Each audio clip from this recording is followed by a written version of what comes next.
Long ago, when mysteries hid in every corner, a simple fisherman lived with his wife. They had one daughter, Lena, a cheerful child whose laughter sparkled like sunlight dancing on waves.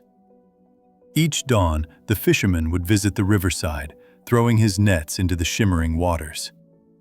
But despite his patience, he would come back with barely enough fish to feed his family. You made it home safely. And I come bearing gifts. We're all right now. One sunny day, while fixing his fishing nets, something strange grabbed his attention. Down the stream, moving slowly on a piece of wood, was an infant child. Why is this child floating The here fisherman in the river? jumped in surprise.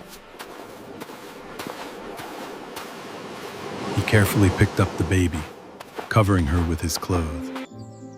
The little one made soft sounds, feeling secure in his arms. Upon arriving home, he spoke to his wife. Whose baby is this? My love, I found this infant floating on the water. I couldn't leave her there, so I brought her home. We already have Lena. How can we possibly take care of another child? Please, have mercy on this child. The fisherman named the baby Fiona. Even though his wife objected, he cared for her with affection. Years passed. Thinking how lovely this moment is. Me too. These quiet moments are the ones I cherish most. And both Lena and Fiona became young women. Each was beautiful in her unique way. Lena was bold and confident like her mother. Fiona was gentle and considerate like her father.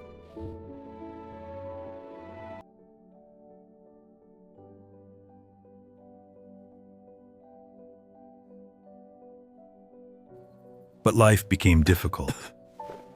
The fisherman became sick, losing his energy, like waves pulling back from shore. When he died, Fiona cried endlessly. You have ruined everything! Why did you have to bring this misfortune upon us?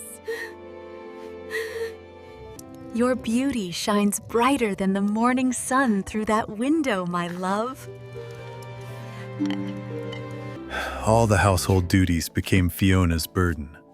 Cooking food, cleaning floors, and handling every task that kept the home running. From then on, Fiona became treated like a helper in the house she called home.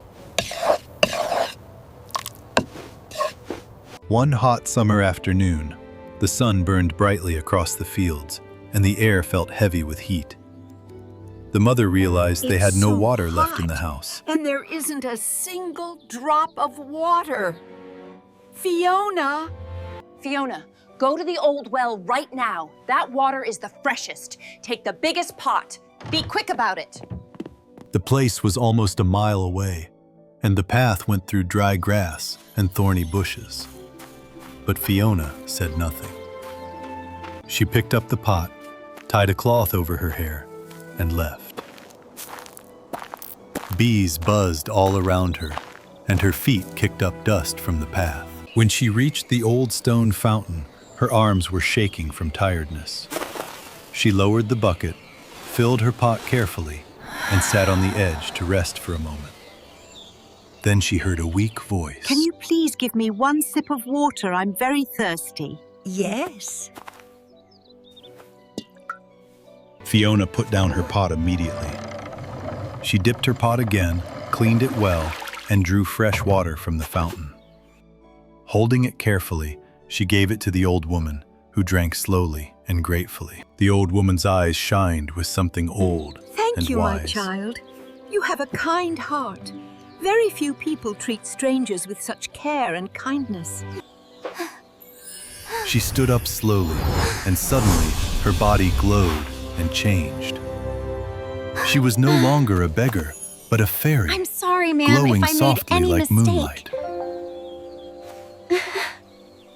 You don't need to be sorry. Your kindness shows your true heart. Flowers and gems will fall when you speak. Your tears will turn into pearls and diamonds. Go. Before Fiona could thank her, the fairy disappeared like mist in sunlight. Still shaking, Fiona lifted her pot and hurried home. When she reached the cottage, her mother and sister were waiting, angry and impatient. It's so hot. I'm really thirsty. Where is Fiona? It's been so long. Where were you for so long? Did you fall asleep at the well? Mother, I'm sorry.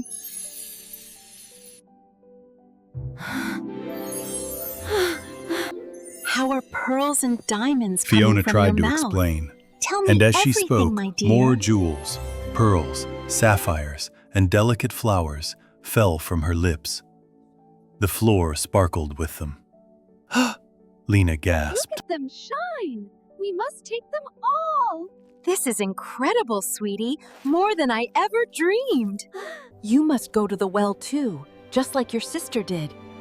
You must do the same, so we can become richer. Okay, if it makes you happy, then I will go. If you meet a poor traveler near the well, behave with great politeness Lena and was kindness. not happy about this idea. The road is long. The thought of walking a mile in the hot sun and carrying water like a servant made her wrinkle her nose. But when she saw the pile of diamonds shining on the table, she changed her mind.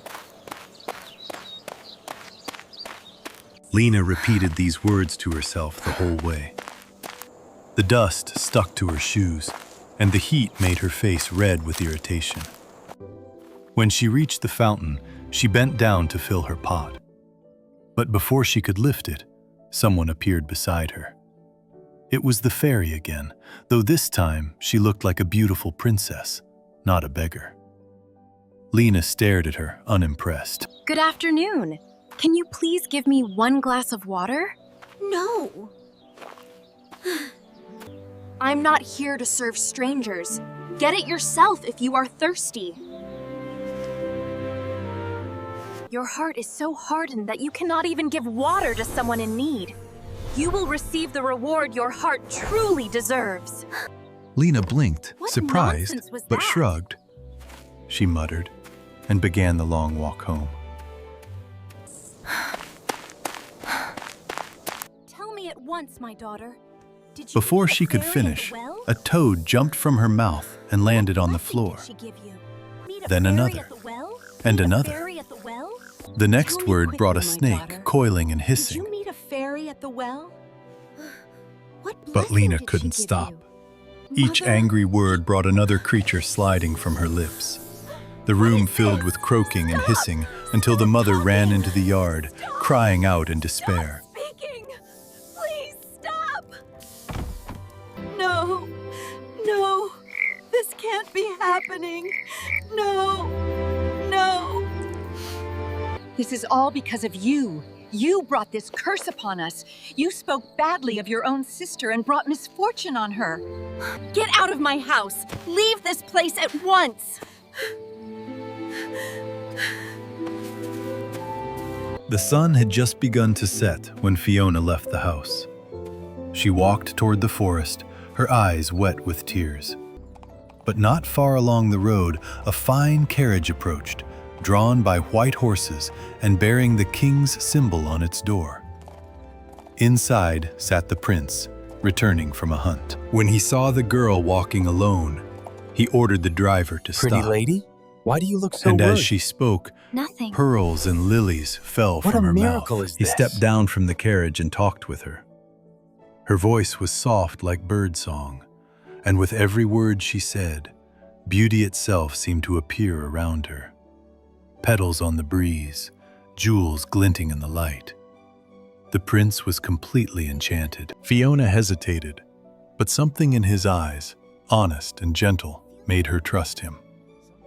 She climbed into the carriage and they rode to the royal palace.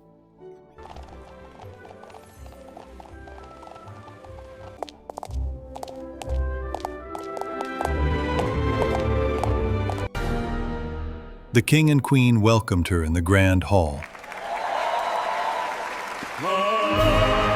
And when she curtsied and greeted them, diamonds rolled across the marble floor.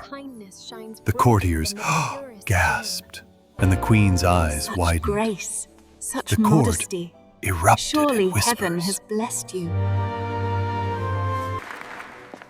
And what reward would be fitting for such virtue? If she will have me, Father, let that be her reward. The king studied the girl for a long moment, then nodded.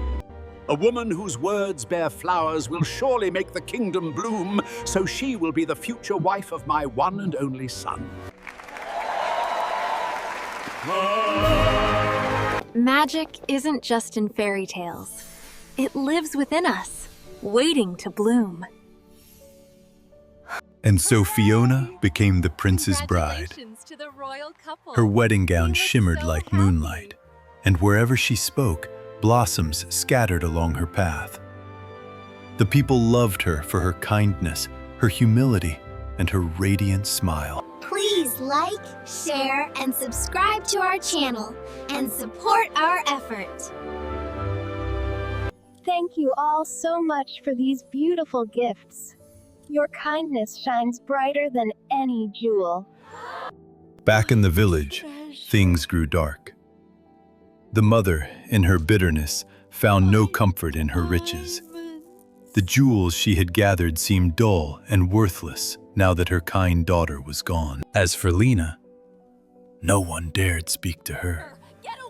The creatures that jumped from her mouth drove people away in fear and disgust. both. Leave this house and Even her mother at last could not bear it. Lena ran into the woods, weeping and cursing. But every curse brought more toads and snakes. She wandered, friendless and unloved, until at last she vanished from the world.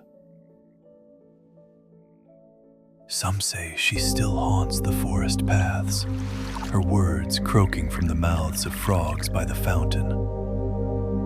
As for the mother, her greed turned to madness. She lived alone, surrounded by the fading remains of her stolen jewels, until one cold winter night, she was found dead beside the hearth. Please wake up. Don't leave us. Years passed.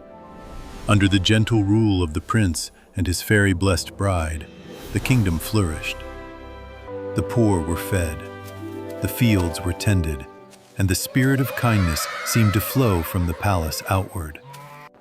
Whenever the queen spoke, her words brought light and joy, as if the magic of her gift had spread beyond jewels and flowers to touch the hearts of all who heard her. These flowers are a sign of the wonderful times ahead for our kingdom. You've changed this land, my love. Not I alone. Kindness spreads like sunlight.